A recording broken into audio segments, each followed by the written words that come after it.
caught in the crossfire. Was caught in the de la ciudad. A medida que se va filtrando información y se recogen pruebas, los allí presentes se dan cuenta de que han estado conviviendo con un asesino en serie. Al principio, nadie se lo podía creer, ni los agentes de policía, ni los vecinos del barrio que estaban allí. Los crímenes de Jeffrey Dahmer aterrorizaron y al mismo tiempo intrigaron al mundo entero. Enseguida se convirtió en uno de los asesinos más famosos de la historia.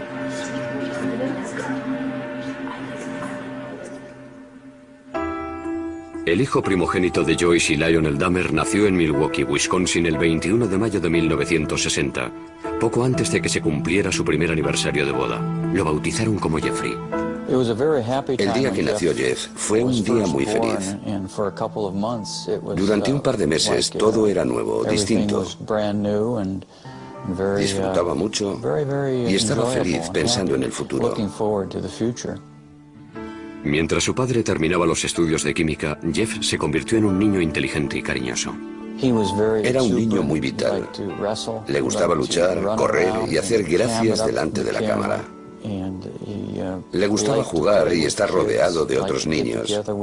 Era muy extrovertido. Jeff también era un niño tremendamente curioso. Le gustaba jugar con las cosas, tocarlas y estudiar su textura. Parecía que estaba en sintonía con su entorno. Simplemente quería saberlo todo sobre lo que le rodeaba. Pronto empezaron a fascinarle los animales.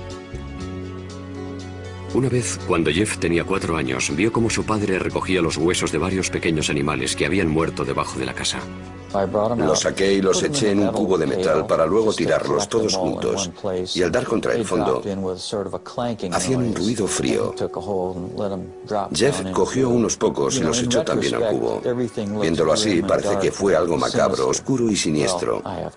Pero he de admitir que no era más que curiosidad infantil. Lionel terminó los estudios tras doctorarse en química. Después la familia se trasladó a Ohio y se mudó 3 veces antes de echar raíces en una finca arbolada de más de 8.000 metros cuadrados en la localidad de Bath, a 1 hora en coche al sur de Cleveland. Entonces Lionel empezó a darse cuenta de que Jeff, que antes era tan sociable, se había convertido en un chico tímido y retraído.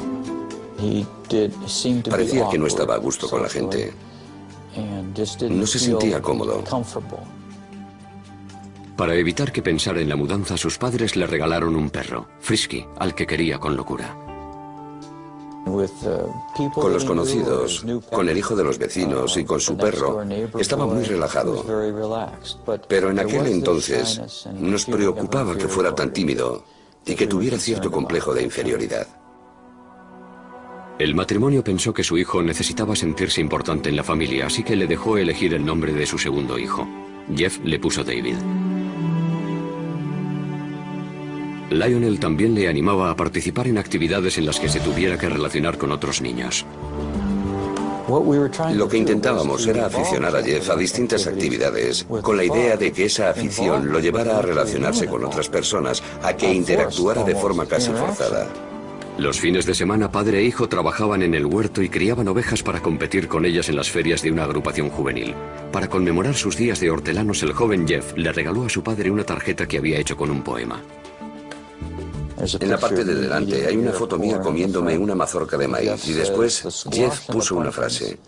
Las cidras y las calabazas jamás se podrán comparar a un padre de pelo rizado tan fenomenal. Dice, poema de Jeff, te quiero muchísimo.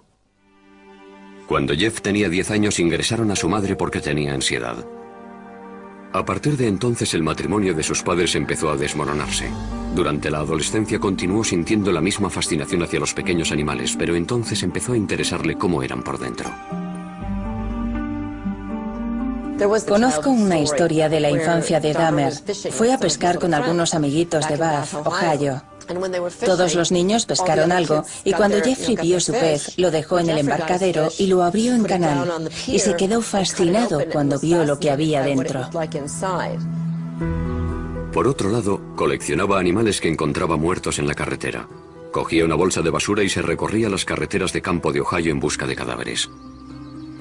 Jeff llevaba el animal que había encontrado al patio de su casa y allí, escondido entre los árboles, lo diseccionaba. Ahora estoy convencido de que aquello fue el principio de la espiral que lo llevó a hacer lo que hizo. Empezó en la pubertad, cuando tienes las hormonas a flor de piel.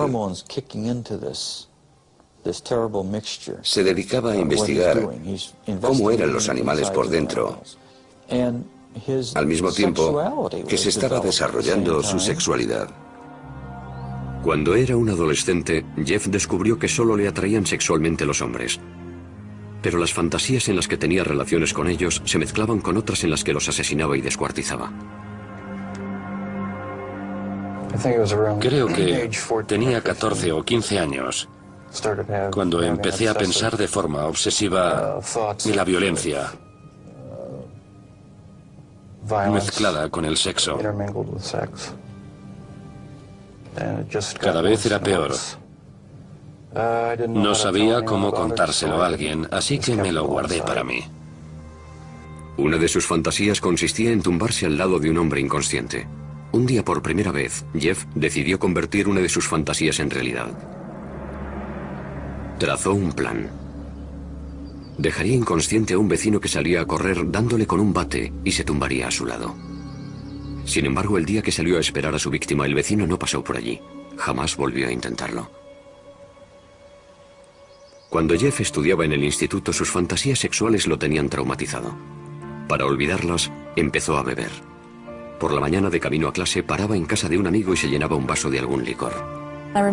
Recuerdo que me sentaba a su lado a primera hora. Creo que era la clase de historia. Y llevaba un vaso desechable lleno de whisky escocés. Me acuerdo que le pregunté, Jeff, ¿qué es eso? Echó la cabeza para atrás, se lo bebió de un trago y me dijo, un medicamento. Sin embargo, estaba claro que se estaba emborrachando a las 8 de la mañana. Mientras, en casa, el matrimonio de sus padres se desmoronaba. Cuando las discusiones subían de tono, se escondía entre los árboles del patio y les daba los troncos con algún palo. Salía de mi casa y me iba al bosque. Allí refunfuñaba y me lamentaba. No entendía por qué su relación era tan mala. Era un joven distante con pocas aficiones y ningún buen amigo, pero aún conservaba el sentido del humor. La mayoría de las veces se reía de sí mismo. Se ganó la reputación de payaso de la clase. En el instituto, cuando alguien se comportaba de forma rara o inesperada, decían que había hecho un Dahmer. De repente ibas por el pasillo y oías a alguien gritar, chillar y correr. Era Jeff Dahmer, que iba corriendo moviendo los brazos y gritando, simulacro de huracán, todos a cubierto. En una ocasión, Jeff les cobró algo de dinero a sus compañeros a cambio de montar un espectáculo en el centro comercial. Una mujer estaba regalando muestras de pipas. Jeff se comió una, luego otra y luego otra. Se comportaba como un chico muy educado, como siempre. Entonces, de repente, las empezó a escupir y a decir a voz en grito, soy alérgico, soy alérgico. Después se fue corriendo. Durante el primer año de instituto, Jeff fue de excursión a Washington, D.C. Jeff dijo, tengo una idea, vamos a ver al vicepresidente. Y todos nos echamos a reír y le contestamos, sí, claro, al vicepresidente. Jeff se fue a una cabina, y cuando volvió les dijo que dentro de 2 horas lo recibirían en el despacho del vicepresidente Walter Mondale. Les explicó que éramos estudiantes de un instituto de Ohio y que estábamos haciendo un reportaje para nuestro periódico. Les dijo que íbamos a estar una semana en Washington y que si podíamos hablar con alguien del despacho del vicepresidente. Dahmer tenía mucha labia y consiguió que lo invitaran a él y a sus compañeros al edificio Eisenhower para conocer a Mondale. En clase, Jeff era considerado un estudiante modelo. Era muy educado con los adultos, vestía muy bien y trataba con mucho respeto a los profesores. También hacía los deberes. Sacaba sobresaliente cuando quería y otras veces se saltaba las clases porque no le interesaban. Sabía ser muy educado y tenía muy buenos modales. Respondía, sí señor, no señor, a los profesores. Poco a poco perfeccionó su habilidad para engañar a los que tenían autoridad sobre él, pero con el tiempo a Jeff dejaron de interesarle las notas y el instituto. Nadie sabía qué se le pasaba por la cabeza, porque no se abría a nadie. No tenía buenos amigos. Y a medida que íbamos pasando de curso, iba dejando a un lado la vida social. En ese instituto cercano a Bath, Ohio, Jeffrey se convirtió en un alcohólico y un marginado. Era objeto de burla del resto de los alumnos. Creo que no conectaba con nadie, que no tenía ningún amigo de verdad. Si no tienes ningún amigo, acabas guardándote muchas cosas y desarrollando muchas fantasías. El siguiente paso es pensar que alguna de esas fantasías puede ser real. Y Jeff ya estaba listo para dar ese paso. Justo después de terminar el instituto mató a su primera víctima. El verano de 1978 empezó para Jeffrey Dahmer con la ceremonia de graduación del instituto. A partir de ahí fue de mal en peor. Sus padres, tras años de terribles discusiones, se divorciaron. El padre de Jeffrey, Lionel, se marchó a vivir a un motel cercano a la casa familiar. Sin que Lionel lo supiera, la madre de Jeff cogió a David, su hijo menor, y se trasladó a Wisconsin. Jeffrey se quedó solo en casa intentando superar la ruptura de sus padres. A Jeff le hizo mucho daño que sus padres se divorciaran.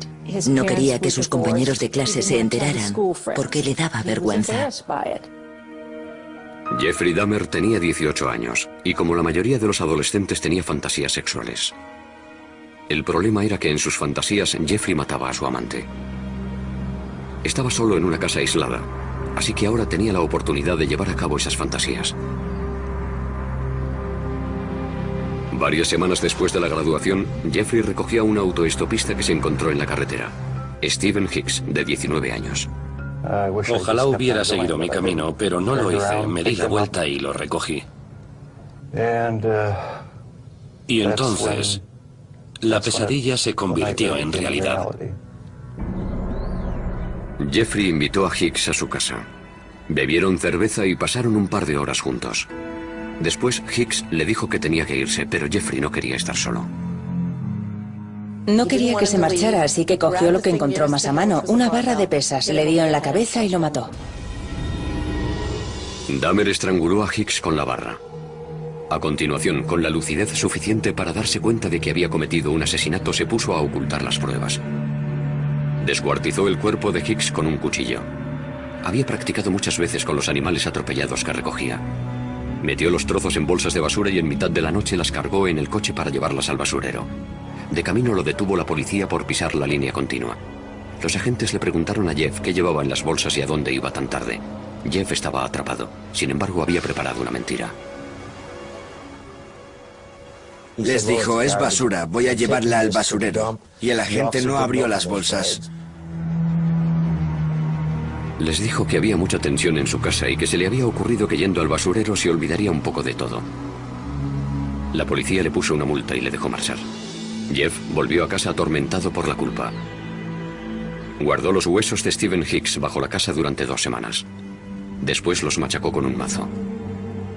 Luego fue tirando los fragmentos en círculo entre las hojas y la maleza detrás de la casa. Un joven de 19 años que por lo que sabemos era un buen chico, desapareció de la faz de la tierra. En agosto, el padre de Jeffrey se pasó por la casa. Le pregunté, ¿dónde está tu madre? ¿Dónde está Dave? Y me contestó, se han ido.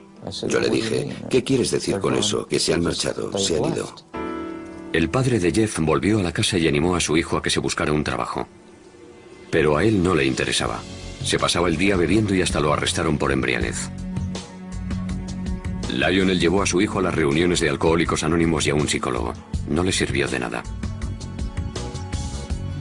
Nada podía borrar la violencia y el terror que aquel primer asesinato había grabado en su mente. Parecía que solo encontraba consuelo en el alcohol. A finales del verano, Jeff seguía en paro. Así que Lionel le sugirió una alternativa, la universidad, y apuntó a Jeff en la Universidad Estatal de Ohio.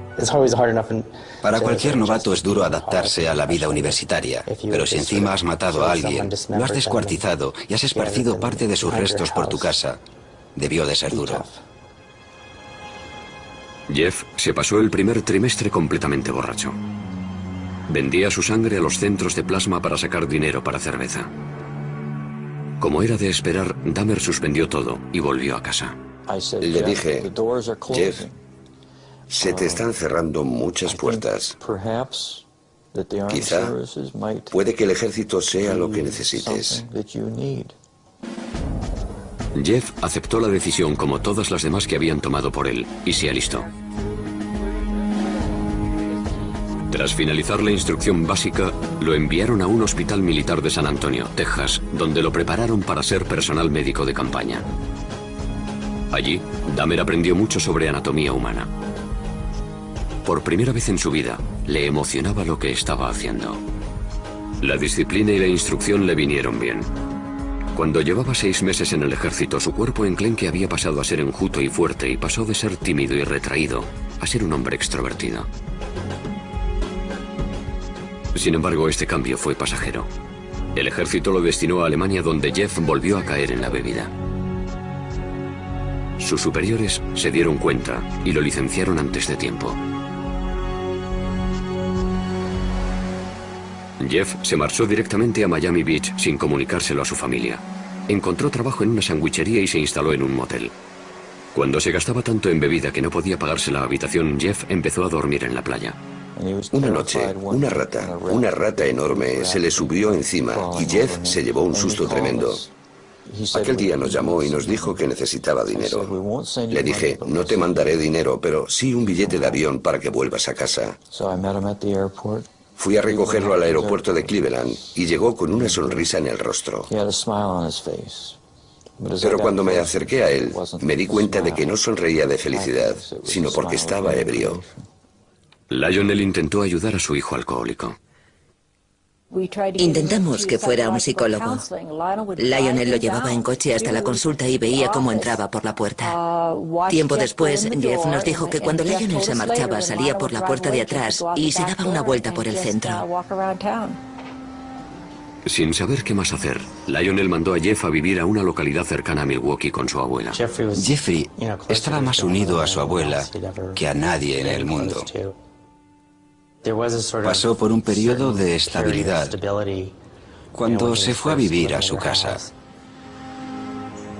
Jeff hizo un esfuerzo por encarrilar su vida. Dejó de beber. Comenzó a ir a la iglesia y luchó contra su tendencia homosexual que él creía inmoral, lo que al final le llevó a fantasear una vez más con el asesinato. Encontró varios trabajos. Primero en un banco de sangre y después en el turno de noche de una fábrica de chocolate. Sin embargo, este estilo de vida, de ir a la iglesia y vivir con rectitud, como él lo llamaba, no duró mucho. Cuando llevaba 3 años viviendo tranquilamente en casa de su abuela, Jeff tuvo que enfrentarse a sus miedos. En la biblioteca, un hombre le entregó una nota en la que le ofrecía favores sexuales. Dahmer le rechazó, pero años después dijo que aquella nota fue un punto de inflexión. Le despertó los deseos sexuales que había reprimido. Quería la compañía de otro hombre sumiso que colmara su apetito sexual, pero no le interesaban las necesidades de nadie más. Jeffrey encontró un compañero sumiso perfecto. Robó el maniquí de una tienda. Lo tenía guardado en el armario y lo sacaba para masturbarse encima de él. En ese momento, Dahmer ya barajaba la idea de tener una pareja a la que pudiera controlar totalmente. Su abuela lo encontró y le insistió para que lo tirara. Las noches que libraba, Jeff se dedicaba a conocer el ambiente gay de Milwaukee. Curioseaba en los sex shops e iba a las saunas. Las saunas eran perfectas para aquellos hombres que buscaban relaciones sexuales anónimas. Para que sus parejas fueran sumisas, Jeffrey les echaba somníferos en la bebida. Lo único que le estimulaba y le excitaba de verdad era que su pareja no tuviera voluntad. Cuando se quedaban inconscientes, se tumbaba a su lado y escuchaba los sonidos que emitía su cuerpo. Los latidos del corazón, el estómago. Sin embargo, aquellas experiencias se terminaron de repente cuando un hombre sufrió una sobredosis y estuvo una semana ingresado. Le pidieron a Jeff que no volviera por allí. Pronto descubrió los bares y discotecas de ambiente de Milwaukee que se convirtieron en el coto de caza favorito del asesino.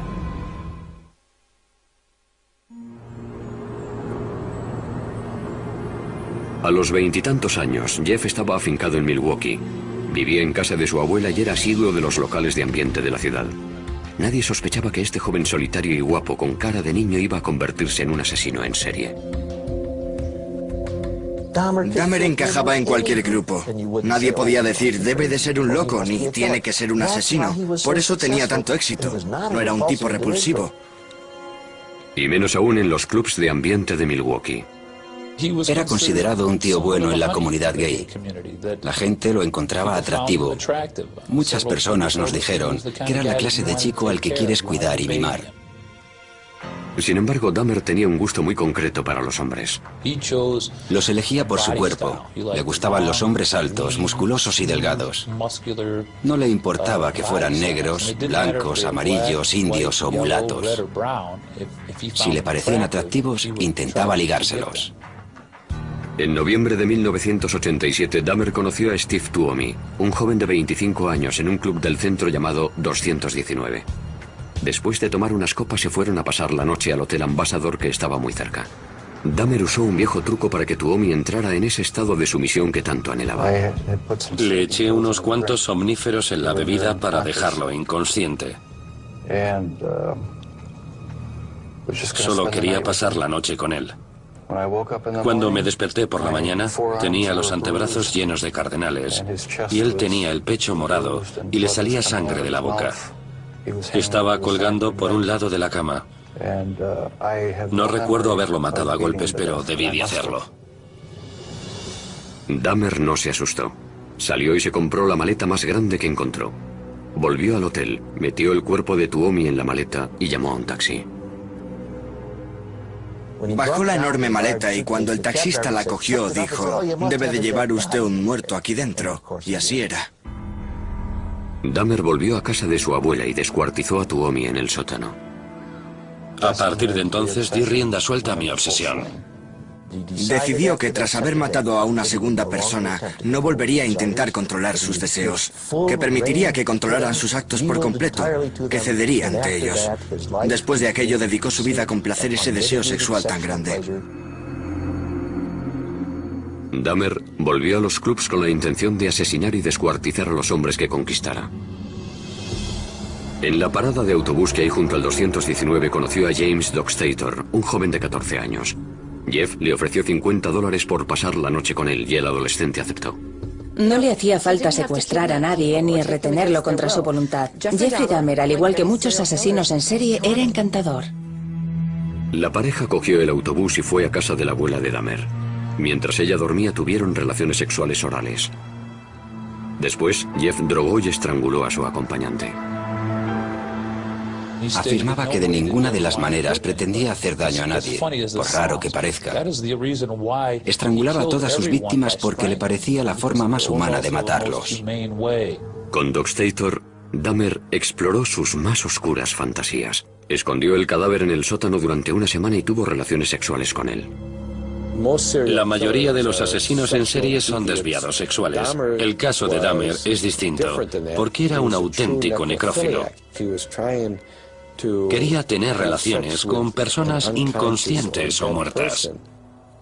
Cuando James Dockstader empezó a descomponerse, Dahmer lo descuartizó en el sótano cerca de un sumidero que había en el suelo. 2 meses después, Dahmer conoció a Richard Guerrero, de 22 años, en un bar de Milwaukee. Siguiendo la misma rutina que en ocasiones anteriores, lo drogó y lo estranguló. Pasó unas cuantas horas con el cadáver antes de descuartizarlo y meter los restos del cuerpo en bolsas de basura para que lo recogiera el camión municipal de la basura. La abuela de Jeffrey empezó a preocuparse porque su nieto salía hasta altas horas de la madrugada y tenía un maniquí en la habitación, y porque notaba olores muy extraños en el sótano. Debe de ser perturbador vivir con alguien que piensas que te quiere y que en secreto se dedica a asesinar y descuartizar a hombres en el sótano de su casa. En el verano de 1988 le pidió que se buscara otro sitio donde vivir. Jeffrey alquiló un piso en un barrio del oeste de Milwaukee y aceleró su descenso a los infiernos. Un día se acercó a un niño de 13 años y lo convenció para que fuera a su casa. Lo acarició y el niño se asustó y se fue corriendo. Dahmer fue condenado por agresión sexual. Pero los asesinatos seguían siendo su secreto. Le condenaron a 1 año de cárcel en 3er grado. Podía salir a trabajar en la fábrica de chocolate, pero tenía que pasar las noches en la cárcel. 10 días antes de que se hiciera efectiva la sentencia, Dahmer actuó de nuevo. Conoció a Anthony Sears en La Cache, un club de ambiente, y lo mató. Momificó la cabeza y los genitales de Sears y los guardó en la taquilla de su trabajo. Lionel Dahmer seguía preocupado por lo mucho que bebía su hijo. Escribió al juez solicitando que lo incluyeran en un programa de rehabilitación para alcohólicos. Lionel tenía serias dudas sobre las posibilidades de Jeff cuando saliera a la calle. No lo enviaron a ningún programa y Jeffrey terminó su condena 2 meses antes de lo previsto. Se trasladó a otro barrio humilde de Milwaukee. El alquiler de los apartamentos Oxford era barato y además estaban cerca de los clubs de ambiente. Estaba solo otra vez, así que era libre para alimentar su implacable apetito sexual. 3 semanas después de ser puesto en libertad, Dahmer empezó una orgía de muerte que duró 1 año. Elegía a algunas personas porque nadie las iba a echar de menos o porque llevaban un estilo de vida muy loco. Nadie se dio cuenta de que más de 1 docena de chicos jóvenes había desaparecido. No aparecía ningún cadáver, ni se vivía un clima de miedo en la ciudad. Una vez que comenzó aquella matanza, le dedicó todos sus recursos económicos, tiempo, dinero, esfuerzo, deseos, emociones y pensamientos. Era su mundo secreto. Asesinaba a la gente y la mantenía a su lado.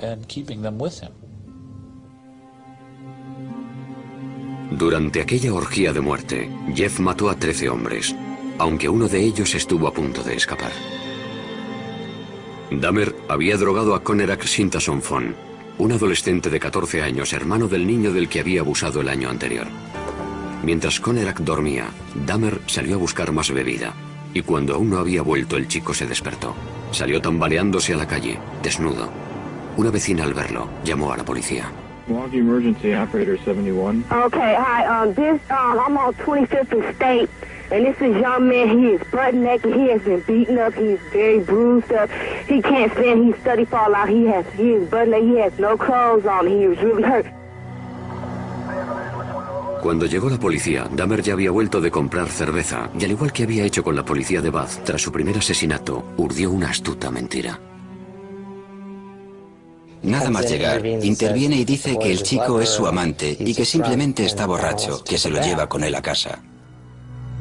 Llevó a los agentes a su casa y les enseñó las Polaroids que le había hecho al adolescente, las cuales, según él, demostraban que tenían una relación. La policía pensó que el joven de 14 años era mayor de edad y lo dejó con Dahmer.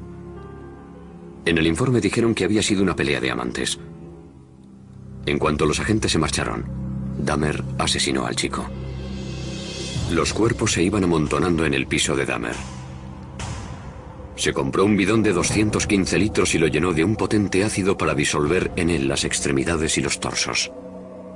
Después de varias semanas en el ácido, los restos humanos se convirtieron en lodo, que tiró al retrete o por el desagüe de la bañera. Por otro lado, Jeffrey separó la piel de los huesos hirviéndolos en la cocina. Un olor extraño y ácido a muerte invadió el edificio. Muchos de los inquilinos detectaron que el olor procedía de la puerta de Dahmer. Recuerdo que le dije a mi marido, no sé qué estará preparando Jeff, pero es rarísimo. Jeff nunca compraba verdura, así que me preguntaba qué estaría cocinando, porque olía a callos. Los callos tienen un olor muy particular y desagradable. A Dahmer le asustaba estar solo. No quería que sus parejas le dejaran, ni después de haber muerto. Descuartizaba a sus víctimas y les sacaba varias fotos a lo largo del proceso que luego guardaba. Además, conservaba partes de dichas personas como trofeo. Una cosa llevaba a la otra. Cada vez tenía que hacer cosas más extrañas para satisfacer mis instintos. Diseñó un santuario con huesos del esqueleto y calaveras, pero aún no había encontrado a su compañero perfecto. Un hombre totalmente sumiso que estuviera vivo y no se descompusiera. A algunas de sus víctimas, cuando aún estaban vivas, les hizo un pequeño agujero en el cráneo con un taladro y les inyectó ácido en el cerebro. Quería que siguieran con él, pero que apenas tuvieran control sobre su cuerpo y que no pudieran hablar. Según Dahmer, ninguno de estos zombies experimentales sobrevivió más de un día. Puede que en un último intento por mantener a esos hombres a su lado, empezara a comérselos. De este modo, sentía que eran una parte permanente de mí. Además, tenía curiosidad por saber cómo sería. Sentía que iban a convertirse en parte de mí. Comérmelos me producía placer sexual. A lo largo de ese año en el que cometió tantos asesinatos despiadados, Dahmer seguía comportándose con aparente normalidad. En este vídeo que se grabó en Acción de Gracias en casa de su abuela, Dahmer habla tranquilamente con su padre. Well, you're looking good. Grandma was saying that she thought that you got quite a bit thinner, but you look fit. I don't know. Well, I've been surviving mostly on McDonald's food. It's just so much easier just to pop into the restaurant. But yeah, like I've said before, it gets too expensive, and it does. I have to start eating at home more. Es increíble que pudiera sentarse allí y actuara como si no hubiera hecho nada, con la chaqueta puesta y hablando con entusiasmo de su trabajo. Muy inteligente. Es impresionante lo que un ser humano puede ocultarle a otro ser humano.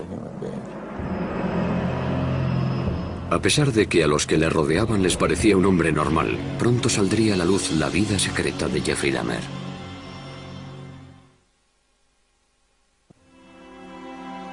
En julio de 1991, la ciudad de Milwaukee descubrió entre sus vecinos a un asesino en serie, el joven de 31 años, Jeffrey Dahmer. Un hombre, Tracy Edwards, logró escapar de los horrores del piso de Dahmer y parar a una patrulla que pasaba por allí. Cuando los agentes entraron en el piso, encontraron 83 polaroids de cadáveres en distintas etapas del proceso de descuartizado. En la cocina, descubrirían cosas aún más impactantes. Cuando los agentes entraron a su casa aquella noche, encontraron la cabeza de una de las víctimas en el frigorífico. También encontraron restos de cadáveres que Jeff había guardado en un congelador. Uno de los agentes abrió el congelador y oyó un grito. Más tarde se dio cuenta de que había sido él el que había gritado. Las cámaras de televisión grababan mientras sacaban lo que quedaba de las víctimas. Un bidón de 215 litros que contenía los torsos de 3 hombres. Un congelador con extremidades y carne, y ollas de metal con manos y genitales momificados. Lo que vimos aquella noche fue horrible. Nadie se podía creer que, en primer lugar, hubiera guardado todo aquello y, en segundo lugar, cómo pudo hacerlo sin que nadie se enterara. ¿Cómo era posible que nadie supiera qué estaba pasando exactamente? Esta vez, no había mentira que pudiera librar a Dahmer de la justicia. Andaba como si se sintiera derrotado. Iba con los hombros caídos y la cabeza agachada. Sudaba muchísimo y emitía una especie de débil quejido, similar al llanto de un bebé. En comisaría, la policía procedió a realizar un interrogatorio maratoniano al supuesto asesino. Al principio, Dahmer culpó a la bebida y dijo que no le habrían pillado si no hubiera estado tan borracho. Estaba claro que tenía miedo. Tenía ojos de terror y la histeria se iba percibiendo en su rostro a medida que se le iban pasando los efectos del alcohol. Se dio cuenta de que había caído el telón. Lo habían cogido. Cuando Dahmer recuperó la sobriedad, empezó a dar horripilantes detalles que nadie se esperaba oír. Dijo lo siguiente: cuando le cuente lo que le voy a contar se va a hacer famoso. Le intenté explicar: mira, Jeff, nada de lo que me digas me va a asustar. Y se rió al oírme. Me contestó: no tienes ni idea de lo que he hecho. Dahmer pasó las siguientes 6 semanas contándoles a los inspectores cómo había asesinado a 17 hombres. La confesión tenía 159 páginas. Para Dahmer fue una experiencia catártica. Por fin pudo sacarse de dentro lo que llevaba escondiendo 13 años. Partiendo de la información de la confesión, los investigadores regresaron a Bath, la ciudad de Ohio donde Dahmer había pasado su infancia. Allí recogieron con un rastrillo los huesos machacados de Stephen Hicks, la primera víctima de Dahmer. El forense del condado de Milwaukee comenzó a unir las cabezas a los cuerpos. Y la policía, la penosa tarea de dar la noticia a las familias. Dahmer se declaró culpable, pero adujo locura. Lo único que tuvo que decidir el jurado fue si estaba cuerdo o no. Era evidente que la defensa iba a alegar locura. ¿Qué iban a alegar si no? ¿Defensa propia? ¿Que no sabían cómo habían llegado los cuerpos hasta su casa? En Wisconsin no se aplica la pena de muerte, así que si el jurado decidía que estaba cuerdo, pasaría el resto de su vida en la cárcel. Si decidía que estaba loco, lo encerrarían en una institución para enfermos mentales. Ni siquiera el propio Dahmer comprendía por qué disfrutaba tanto matando. Jeffrey pensaba que era tan malo que era el propio demonio. Sabía que le sucedía algo malo, aunque no sabía qué. Sin embargo, nunca se había definido como un loco. El hombre que entró en la sala de aquel juzgado de Milwaukee en enero de 1992 parecía completamente normal. Hasta que el inspector Dennis Murphy leyó su confesión. He related this was a person he really liked. He indicated that he had filleted his heart and kept it in the freezer, and he also kept his bicep. He indicated that he had eaten the thigh muscle of this subject, but it was so tough he could hardly chew it. He then purchased a meat tenderizer and used it on the bicep. El padre de Dahmer, Lionel, estaba sentado en la sala al lado de su segunda esposa, Shari, sin poder dar crédito a lo que estaba oyendo. Nadie nos preparó para el golpe, ni nos advirtió de los detalles que íbamos a escuchar. ¿Cómo era posible? ¿Cómo era posible que no me hubiera enterado de nada? A pesar de lo horrendos que eran los crímenes de Dahmer, el país estaba fascinado.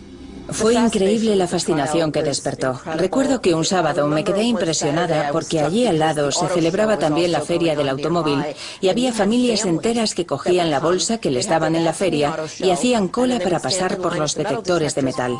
Querían entrar a ver al asesino en serie. La naturaleza de los delitos que había cometido Dahmer parecía una prueba irrefutable de su locura. Como si no se podía explicar que un hombre tuviera relaciones sexuales con cadáveres, que los descuartizara y se los comiera, y todo para obtener placer sexual. Sin embargo, la definición legal de locura es muy estricta. Los abogados de Dahmer tenían que demostrar dos cosas: que padecía una enfermedad mental y que dicha enfermedad le impedía diferenciar el bien del mal. La necrofilia, una obsesión que te obliga a tener relaciones con cadáveres, se considera una disfunción sexual. Pero no quiere decir que el sujeto que la padece esté legalmente loco. Adujo que el impulso necrofílico era tan grande que no podía controlarlo. Pero en Estados Unidos eso no se considera un eximente, del mismo modo que no lo es el impulso pedófilo que lleva a un hombre a abusar de los niños. El jurado votó, 10 contra 2, que Jeffrey Dahmer estaba legalmente cuerdo. Algunos parientes de las víctimas de Dahmer asistían al juicio en silencio. Otros lloraban. Antes de dictar sentencia, el juez les permitió hablar ante el tribunal.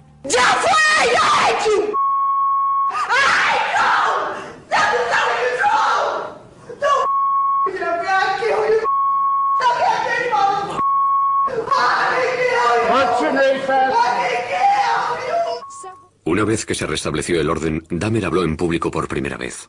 I feel so bad for what I did to those poor families, and I understand their rightful hate. I have seen their tears, and if I could give my life right now to bring their loved ones back, I would do it. I am so very sorry. Muchos dudaron de que la disculpa de Dahmer fuera sincera. Se preguntaban si un hombre que había matado con tanta frialdad tenía conciencia o era capaz de sentir remordimientos. El juez condenó a Dahmer a 937 años de cárcel. Pero el suplicio solo duró unos pocos años.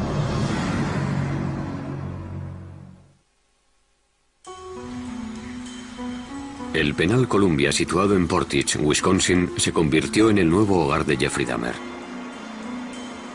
Su piso de los apartamentos Oxford seguía vacío como doloroso recuerdo de los que habían perdido allí la vida. En noviembre de 1992 los demolieron. Dahmer tenía 32 años y dedicaba sus días de recluso a meditar en la celda. Intentaba superar los remordimientos que le producía tener instintos asesinos y buscaba el perdón divino. De niño iba a la iglesia, y también de adulto, junto a su abuela, pero durante la orgía de muerte se olvidó de la religión. Dahmer achacó su naturaleza de asesino a sus creencias ateas. y a la teoría de la evolución. Dijo, si todo es obra de la naturaleza, ¿para qué sirve Dios? ¿Puedo establecer mis propias reglas?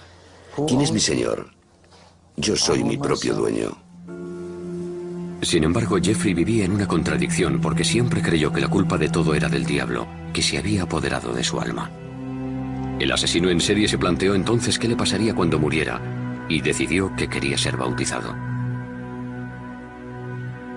En abril de 1994, el sacerdote de la prisión llamó a Roy Radcliffe, ministro evangelista, para que hablara con el recluso. Era una persona muy simpática. Yo siempre tuve la impresión de que estaba hablando con un niño pequeño que tenía el cuerpo de un adulto. Se interesaba y se emocionaba mucho con las típicas cosas que le gustan a los niños. Un mes después, en el centro médico de la prisión, Dahmer fue bautizado en una bañera de hidromasaje.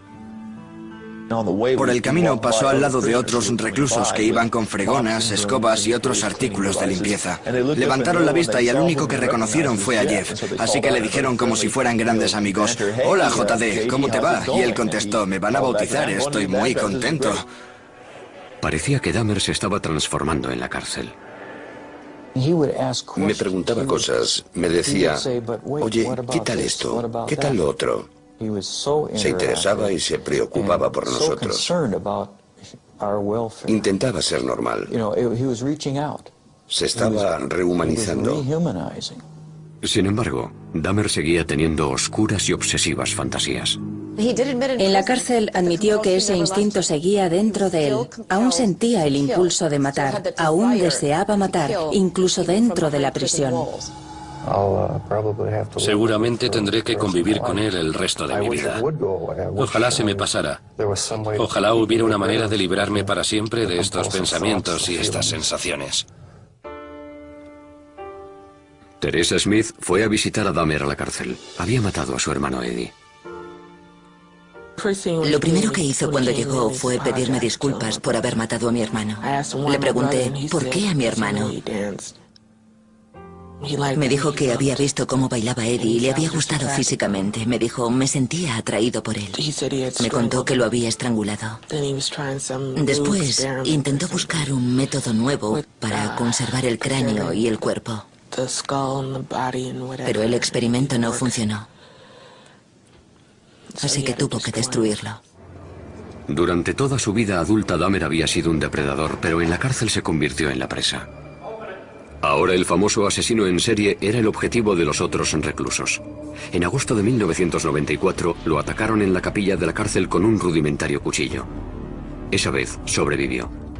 Pero el 28 de noviembre de 1994, Christopher Schaefer, que se apodaba a sí mismo Cristo, golpeó a Dahmer con una barra de metal que cogió del gimnasio de la prisión. Murió de camino al hospital. Yo creo que a nadie le sorprendió que lo asesinaran en la cárcel. Creo que estaba claro que sería el blanco de sus compañeros en cuanto entrara en la cárcel. Una de sus últimas voluntades era que lo incineraran y que entregaran la mitad de sus cenizas a su padre y la otra mitad a su madre. En su testamento escribió: no quiero una placa, ni quiero una tumba, ni un funeral. No quiero nada. Decía, quiero desaparecer. En 1996, el ayuntamiento de Milwaukee recaudó casi $500,000 para comprar la siniestra colección de fotografías y herramientas de Dahmer. Temían que aquellos artículos se usaran para crear un museo sobre el asesino, así que lo quemaron todo. A pesar de que apenas quedan pruebas físicas de lo que hizo, la vida y los crímenes de Jeffrey Dahmer se han convertido en leyenda. De alguna forma, Dahmer ha pasado a formar parte de la cultura popular. Se le compara con nombres como Jack el Destripador. Creo que la gente siempre lo tendrá en mente. Siempre lo tendrá, por así decirlo, en el panteón de los asesinos más terroríficos. En 2002, el director David Jacobson estrenó Dahmer, el carnicero de Milwaukee, una película basada en la vida de Jeffrey. Jacobson pretendía mostrar al espectador el lado más normal del asesino.